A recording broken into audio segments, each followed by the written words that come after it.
జై శ్రీమన్నారాయణ. సుదర్శనవాణి పరిపూర్ణ వాస్తు. గృహ నిర్మాణాలలో ముందుగా పెద్ద పెద్ద గృహాలు కట్టేటప్పుడు చాలా మంది మనం గమనిస్తుంటాం. 500 square yards, 2000 square yards, biggest lands లో ఇల్లు కట్టే వాళ్ళకి ఎక్కువగా వచ్చే ఆలోచన ఏంటంటే వాటర్ బాడీస్ పెట్టే విధానాల్లో వాస్తు ప్రకారంగా జాగ్రత్తలు ఏం తీసుకోవాలి అంటే, వాటర్ బాడీస్ అంటే నీటి గుంటలు ఎక్కువగా ఈశాన్యాల్లో పెడుతూ ఉంటాం. ఇక్కడ మనం ఇల్లు చూసినాం ఇటీవల కాలంలో శంషాబాద్ దగ్గర. ఇక్కడ చూసారు లేదు, వాటర్ బాడీ ఏర్పాటు చేశారు.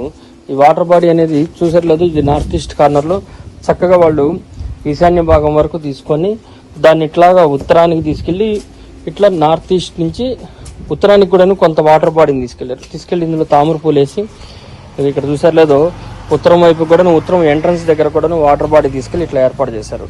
సో ఈ విధంగా మనం వాటర్ బాడీలు వాస్తు ప్రకారంగా ఎంత వరకు ఎనర్జీని ఇస్తాయి, అట్లాగే దీని లోపల కొన్ని రకాలైనటువంటి జంతువులను కూడా వేస్తూ ఉంటాం మనకు ముఖ్యంగా తాబేలు వేయటం కానీ ఇట్లాంటివన్నీ వేస్తూ ఉంటారు. ఇవి ఎంత మటుకంటే డెఫినెట్గా చేసుకోవచ్చు.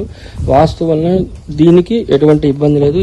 వాటర్ బాడీస్ ఏర్పాటు చేయవచ్చు. జై శ్రీమన్నారాయణ. సుదర్శనవాణి పరిపూర్ణ వాస్తు యూట్యూబ్ ఛానల్ వీడియోస్ చాలా మంది మాకు నోటిఫికేషన్ రావట్లేదు అంటున్నారు. కానీ నేను ప్రత్యేకంగా ఏ వీడియోలో కూడా సబ్స్క్రైబ్ చేయమని చెప్పట్లేదు కాబట్టి ఈ వీడియో ప్రత్యేకంగా తీస్తున్నాము.